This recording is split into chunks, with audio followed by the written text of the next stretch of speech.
하나님이 우리에게 주시는 말씀은 신약 성경 베드로전서 2장 9절과 10절입니다. 베드로전서 2장 9절과 10절 우리 다 같이 읽겠습니다. 그러나 너희는 택하신 족속이요 왕 같은 제사장들이요 거룩한 나라요 그의 소유가 된 백성이니 이는 너희를 어두운 데서 불러내어 그의 기이한 빛에 들어가게 하신 이의 아름다운 덕을 선포하게 하려 하심이라. 너희가 전에는 백성이 아니더니 이제는 하나님의 백성이요 전에는 긍휼을 얻지 못하였더니 이제는 긍휼을 얻은 자니라. 아멘. 이 세상을 살아가는 사람들에게 피할 수 없는 것이 있습니다. 그것은 바로 시험입니다. 시험이란 언제 어디서 어떻게 다가올지 모르지만 우리 곁에서 우리와 함께 머무르고 있습니다. 시험이란 어린아이부터 장년에 이르기까지 남녀노소 할 것 없이 언제든지 다가오죠. 내가 이해할 수 없고 이해해도 감당하기 어려운 시험. 너무나 괴로워 빨리 끝났으면 좋겠는데 끝이 전혀 보이지 않는 시험이 다가올 때 우리는 어떻게 해야 할까요?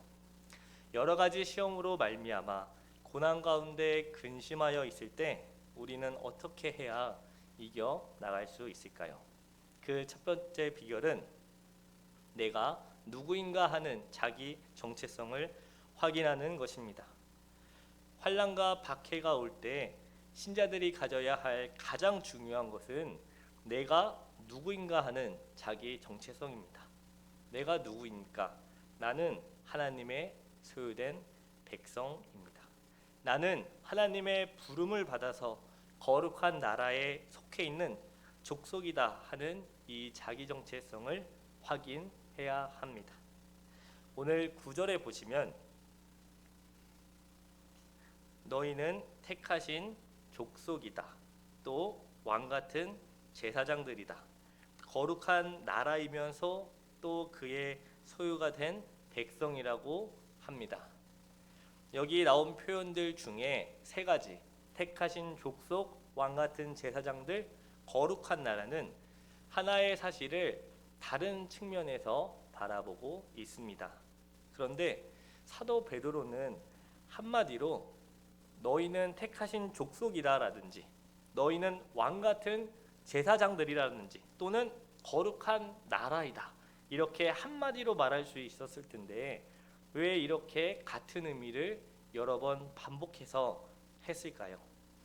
사도 베드로가 동일한 사실을 여러 가지 말로 반복하는 데는 어떤 특별한 당시의 상황의 이유가 있습니다. 당시에는 현재보다 신앙생활 하기가 어려운 상황이었습니다. 한마디로 핍박과 박해, 환난의 시대였습니다. 베드로전서를 1장부터 5장까지 천천히 보시면 이 5장의 말씀 가운데 매 장마다 박해와 관련된 말들이 나오는 것을 볼 수가 있습니다.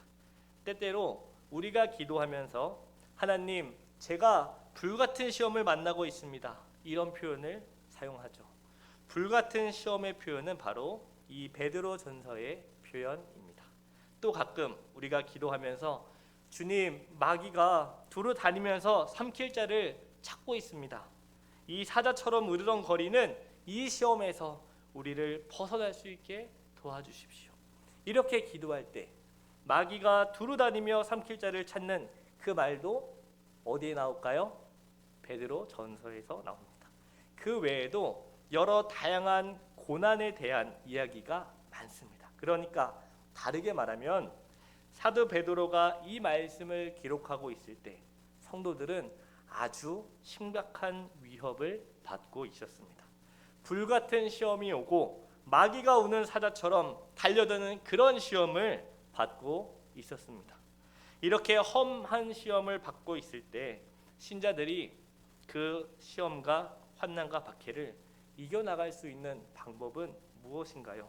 어떻게 하면 좋을까요? 지인들을 찾아가 도움을 구해야 합니까? 아니면 요즘 같으면 국민청원이라도 할 수 있죠. 또는 이것도 안 되면 사람들을 모아서 데모를 해야 합니까? 이런 환난과 박해가 올 때에 신자들이 가져야 할 가장 중요한 면은 내가 누구인가 하는 자기 정체성입니다. 내가 누구입니까? 하나님의 소유된 백성이요, 하나님의 부름을 받아 거룩한 나라에 속해 있는 족속이다 하는 이 자기 정체성이 확인되지 않으면 이런 신앙의 환난과 박해를 도무지 이겨나갈 길이 없습니다. 오늘날도 많은 신자들이 믿음 생활을 하지만 옛날 우리 신앙의 선배들이 일제강점기 시대 때 만났던 그런 박해는 받지 않는 것 같습니다. 누가 총과 칼을 목에 들이대면서 예수를 믿으면 죽이겠다, 이런 박해는 우리 시대에 찾아보기 어렵죠. 우리가 살고 있는 대한민국에는 최소한 보기 어려운 박해입니다. 초대교회 신자들이 사자밥이 되고 아니면 십자가에 붙들려서 불구덩이에 던져지는 박해는 우리는 겪고 있지 않습니다. 그럼에도 불구하고 우리의 일상생활 가운데 소소한 작은 시험을 만나게 됩니다. 작은 어려움을 당하며 작은 환난을 겪게 됩니다. 때로는 우리 주위의 가족이나 직장 동료나 대학 친구나 그 외 이웃 사람들이 예수를 믿는다는 이유로 여러 면으로 압박을 가할 수도 있고, 또 내가 승진해야 하는데 승진할 차례인데 그 길을 막기도 하며, 또 내가 사회에서 번창해야 하는데 어떻게 얼마만큼 이 기회가 왔는데 예수를 믿는다는 그 한 가지 이유 때문에 방해를 만나기도 합니다. 그럴 때 우리 신자들이 그런 위험을 나가는 길이 무엇입니까? 그것은 자기가 누구인가 하는 정체성을 확인하는 것입니다. 그런데 사도 베드로가 살았던 시대에 신자들 모두가 다 이런 박해 앞에서만 고난을 당한 것은 아니었습니다. 이 외에도 또 다른 한 가지 심각한 문제가 있었습니다. 그것은 예수를 믿다 보면 처음에는 은혜를 받고 또 구원의 감격이 있고 또 성도들과 나누는 교제 가운데 기쁨과 즐거움이 있어서 굉장히 활력 있는 신앙을 가지고 있었는데, 시간이 지나다 보면 어떻게 되죠? 세상 속에서 불신자들과 같이 더불어 살아야 하죠. 사업도 해야 하죠. 장사도 해야 하고 교제도 나누어야 하고, 세상에 살다 보면은 어쩔 수 없이 신앙은 있지만 조금씩 양보해야 하는 것도 생기고, 또 신앙이 있지만 양심을 지키지 못할 때가 있습니다. 또 어떤 때는 세상의 물결이 너무나 강해서 내가 세상 앞에 압도를 당함으로써 나도 모르는 사이에 나의 의지와 상관없이 세속화에 빠지기도 합니다. 시간이 지날수록 처음에 가졌던 신앙, 주님을 위해서라면 무엇이든지 다 할 수 있는 그 뜨거운 믿음, 이런 것들이 조금씩 밀려나더니 마치 항구에 붙잡아 메어놓았던 보트가 물결에 조금씩 바다 쪽으로 떠내려가는 것처럼 떠내려갈 수 있습니다. 세속화의 물결로 말입니다. 우리가 이 세속의 물결에 떠내려갈 때에 이 세속의 물결 앞에서 어떻게 이겨나갈 수 있겠습니까?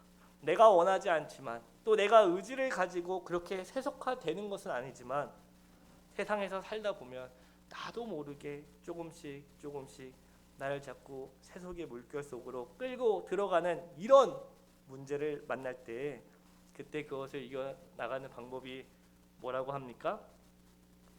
어금니를 꽉 물어야 되나요? 정신 바짝 차리고, 아니면 금식 기도를 해야 됩니까? 아닙니다. 그때 필요한 것은 내가 하나님 앞에서 과연 누구인가라는 자기 정체성입니다. 내가 누구인가라는 자기 정체성, 나는 하나님의 백성이라는 것이죠. 그런데 우리가 이렇게 하나님의 족속이 되고 그의 거룩한 나라에 들어가며 그의 소유된 백성이 된 것은 우리가 자발적으로 된 것이 아닙니다. 내가 어떻게 한번 나아가 볼까? 내가 하나님 나라에 한번 속해 볼까? 하고 자기가 의지를 가지고 하나님 나라를 향해 걸어오거나 하나님의 백성이 되었다고 온 것이 아닙니다. 물론 그렇게 할 수도 없죠. 그렇다면 우리는 어떻게 하나님의 백성이 되었을까요? 사도 베드로는 다음과 같이 말합니다. 우리 2장 9절 말씀 한번 보시죠. 그 다음 겁니다. 예, 제가 읽겠습니다. 이는 너희를 어두운 데서 불러내어 그의 기이한 빛에 들어가게 하신 이의 아름다운 덕을 선포하게 하려 하십니다. 우리가 어떻게 하나님의 족속이 되고 거룩한 나라가 되며 그의 소유된 백성이 되었느냐? 이는 너희를 어두운 데서 불러내셨다는 거예요. 내가 자발적으로 오거나 내가 의지를 가지고 온 것이 아니라 본래 나는 그냥 어두움에 속해 있었습니다. 빛이 없던 캄캄한 그늘 가운데 있었고 사망의 흑암 가운데 있었습니다. 그런데 하나님께서 어느 날 우리를 불러내셨습니다. 우리를 불러내서 하나님의 백성으로 삼으시고 하나님 나라에 속하게 하셨습니다. 하나님의 부르심이 가장 먼저였다라는 거죠. 구약의 대표적인 인물 누가 떠오르시죠? 저는 믿음의 조상인 아브라함이 떠오릅니다. 이 믿음의 조상인 아브라함의 가정에 이렇게 한 단계 한 발자국 들어가 보면 아브라함의 가정만큼 비극적인 가정은 없는 것 같습니다. 아버지가 세 아들을 데려놓고 우리 하란 쪽으로 가서 가나안으로 건너가자고 할 때 한 아들은 아버지 저는 가지 않습니다. 가지 않겠습니다. 하고 따라오지 않았어요. 또 다른 아들은 아버지보다 빨리 죽었습니다. 나머지 하나는 따라오기는 했는데 100살이 될 때까지 아이가 없어요. 고대 근동에서 아이가 없다는 것은 죽은 것이나 다름이 없었죠. 데라의 세 아들 모두가 문제가 있었습니다. 심지어 아버지 데라마저 이동하다가 죽습니다. 그렇습니다. 멀리서 보면 멋지고 예쁘고 괜찮아 보이지만 이 세상에 사는 사람 누구나 자세히 다가가 보면 다 문제가 있습니다. 그런 흑암 가운데 어린이는 어린이대로, 청소년은 청소년대로, 장년은 장년대로, 노인은 노인대로 다 문제가 있습니다. 누구나 다 어두움 가운데 살고 있습니다. 그런데 하나님께서 어두움 가운데 있는 인생을 부르시고 하나님의 백성으로 삼으셨습니다. 하나님 나라에 들어오게 하셨다는 것이죠. 그래서 이렇게 하나님의 부름을 받아 어둠에서 나오게 되면 그때 한 가지 분명한 사실이 나타납니다. 그것은 어둠 속에 있던 삶과 이제 하나님의 부르심을 받아 하나님 나라에 들어온 그 삶의 단절이 생깁니다. 어떤 단절일까요? 우리 10절 말씀 다 같이 우리 천천히 읽어보겠습니다. 시작. 너희가 전에는 백성이 아니더니 이제는 하나님의 백성이요 전에는 국류를 얻지 못하였더니 이제는 국류를 얻은 자니라. 아멘. 사도 베드로는 너희가 전에는 백성이 아니다라고 말합니다. 이제는 하나님의 백성이요 전에는 국류를 얻지 못하였더니 이제는 국류를 얻은 자라고 두 번이나 반복해서 말합니다. 전에는 백성이 아니더니 이제는 하나님의 백성이다. 전에는 국류를 받지 못하더니 이제는 국류를 받았다. 전과 지금, 비포와 애프터. 전에는 백성이 아니었고 전에는 국률이 없었다. 그저 어둠 가운데 있었어. 그늘 가운데서 죽음에 신음하고 마귀의 자녀로 비참하게 살다가는 그것이 인생의 전부였다. 그런데 이제는 어떻게 됐습니까? 하나님의 백성이 되었습니다. 빛 가운데 들어왔습니다. 생명을 얻었습니다. 이제는 하나님이 우리의 주인이 되셨습니다. 무슨 말씀입니까?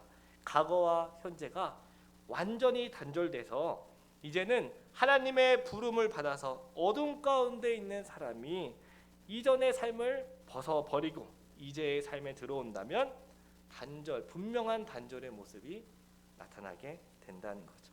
사도 베드로가 그것을 말하기 위해서 9절에 한 가지 중요한 용어를 사용했습니다. 우리 9절 한번 볼까요? 잠시만요. 우리 9절 다시 한번 읽겠습니다. 시작.